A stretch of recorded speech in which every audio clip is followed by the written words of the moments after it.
Good morning.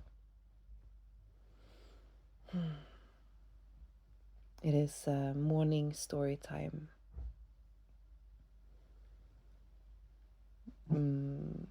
Before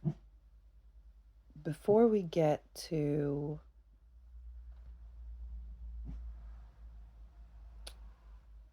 it seems like that before we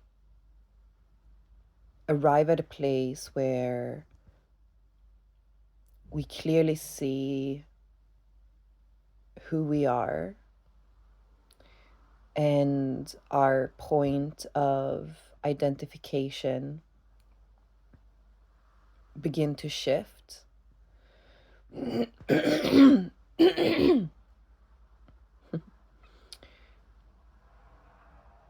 we may come across the invitation to surrender, the concept of surrender. Surrender is a choice we make where we are connecting. There's a dog outside barking, and Poppy here is responding. Oh, here she comes with her toy. Hey, Poppy. It's okay. Come lie down.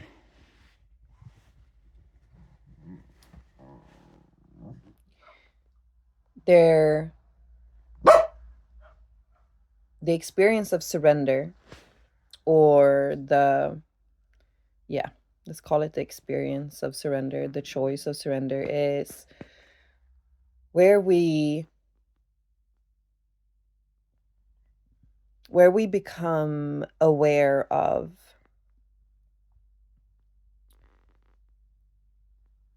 the fact that there is a source, a higher power, something that is beyond the idea, the concept of the individual self. And we might connect to this source. And really, this is ourself, right? But before we are really able to see that that is the case, we might connect with this source through the heart, through meditation. And we begin to see it as if there is this separate force, this bigger force that is guiding life.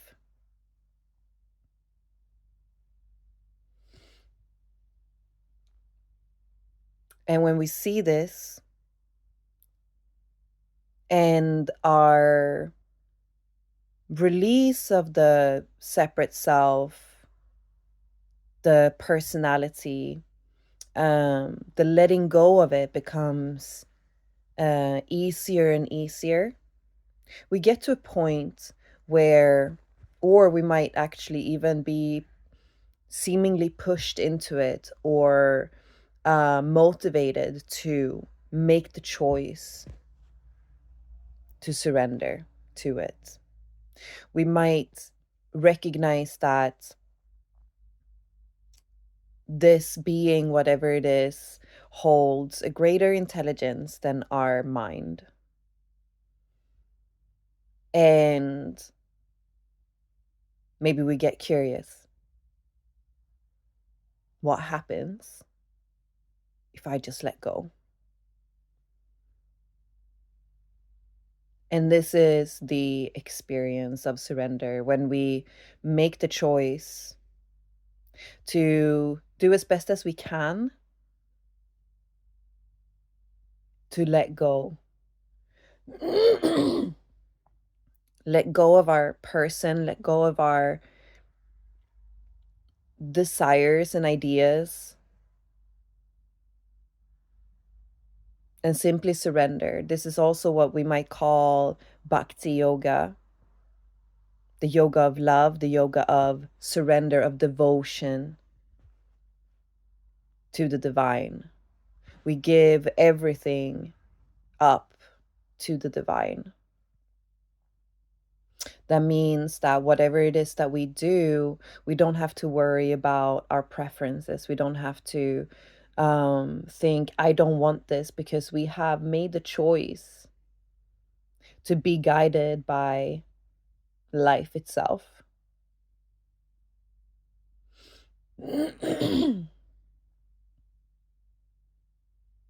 So when something appears that we don't necessarily enjoy, we can still make the choice to simply surrender to it and make the best of it.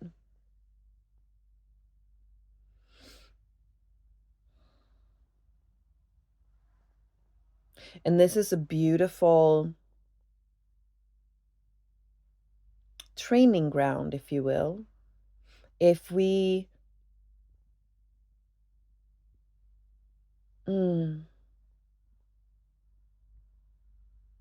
it is an experience of letting go of the person, letting go of the concept of self that we have been identifying with for all our lives.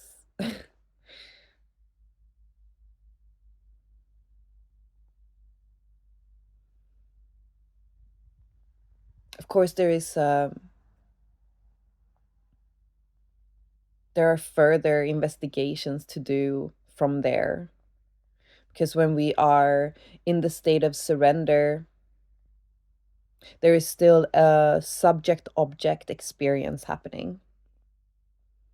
There is still an I, a separate self that is surrendering to a greater force. And there is nothing wrong with that.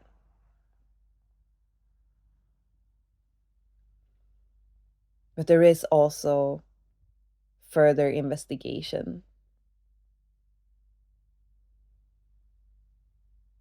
Because truly, truly what is happening here is that life, and it always makes me laugh, is, it's funny. It's just life. Life is living itself.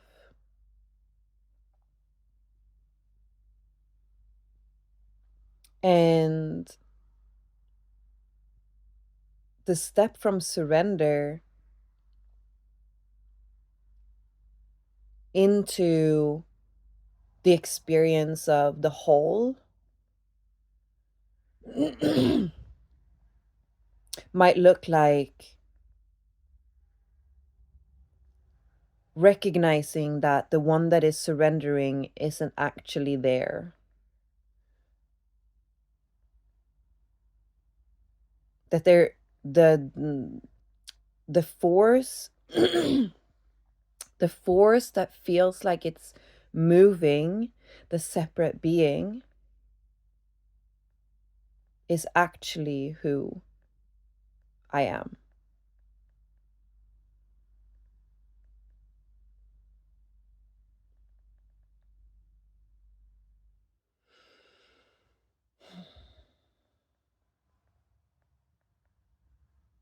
Is actually the being that I am.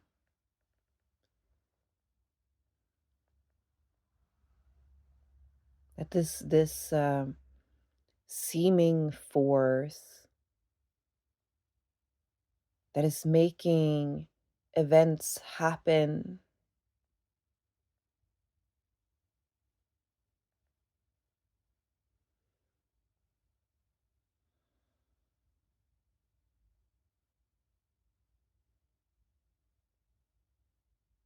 is what I am.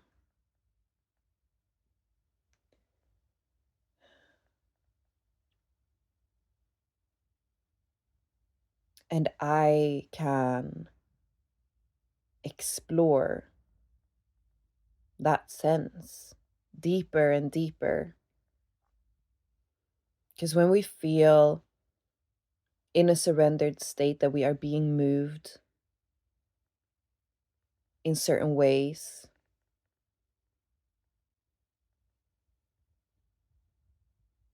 we have gotten to a point where the mind has quieted down enough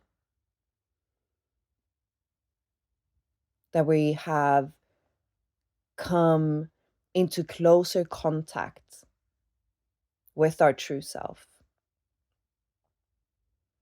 We might still be looking at it as this force that is moving me, but the shift from there is very subtle.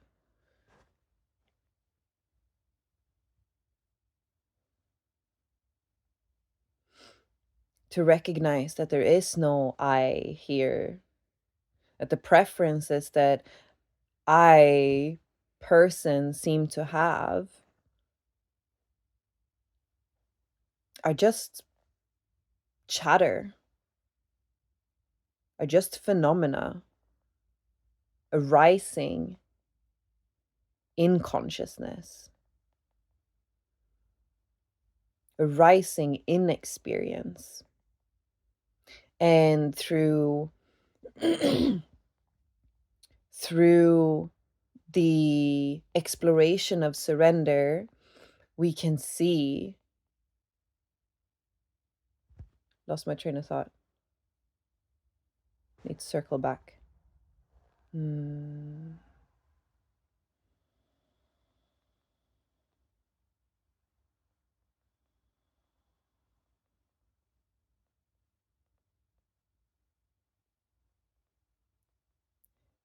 Sometimes when I speak of these subtle shifts, it's as if words just kind of go poof, and often I don't actually remember where I started, because it's really just a flow. It's really just a flow of words.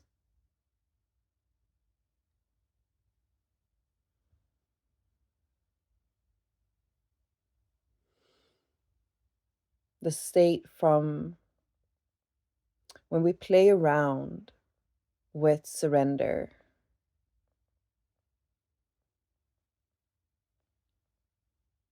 it becomes more and more clear. Like I said, we're moving closer to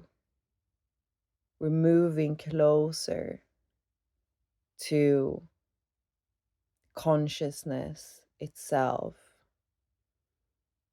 And we're still holding on to that subject experience of a me.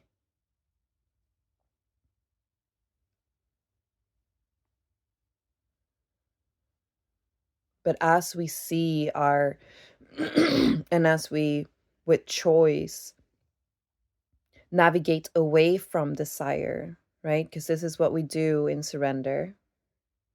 We navigate away from preferences. So as we are doing this, we also get to come to a closer experience of being itself. Because as we navigate away from desire, we're navigating towards what we are perceiving as a greater source. But that greater source is ourself.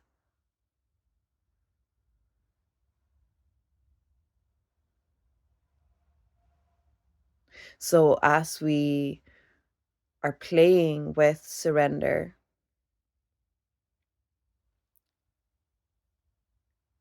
we are deepening our understanding of the truth of who we are. And then we can begin to play around with this sense, because it becomes the more that we see surrender working in our lives, right? Because there's this seeming like feedback. When we choose to surrender to life, we start to see these synchronicities happen, and we're getting the like the idea of self gets feedback. That's like, this makes sense, right? Like amazing things happen that we couldn't have imagined for ourselves, right? So we begin to get this feedback like, oh, okay, mind may not actually have all the answers. So we begin to navigate away from that and into the flow of life.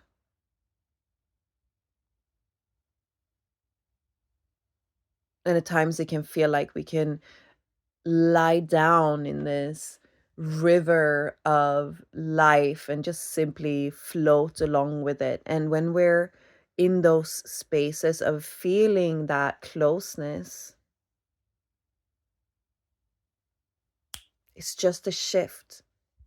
It's simply just a shift of perception, and to recognize, who am I really? And this is where we can ask ourselves, this is where we can perform a bit of self-inquiry and really explore this sense of the force of life, the thing that is moving me in my surrendered state. Because is there a me there? What is the me? The me is nothing but thought. The me is nothing but thought.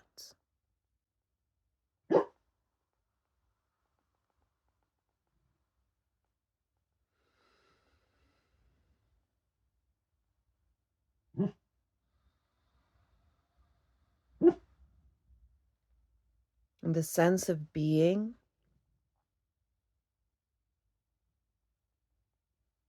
the sense of life that is the I,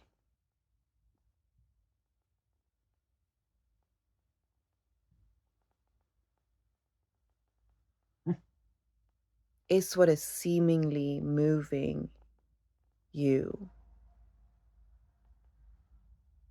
in surrender.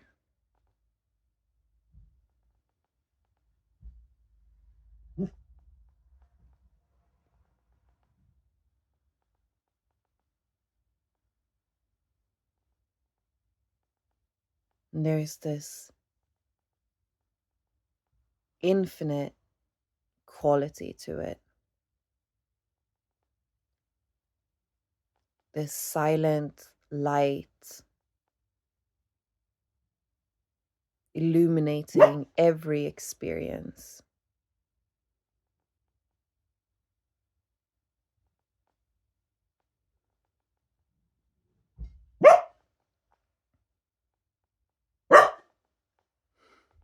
More noises from outside.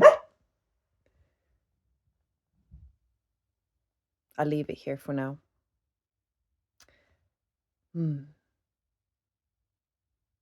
Blessings. Blessings, blessings.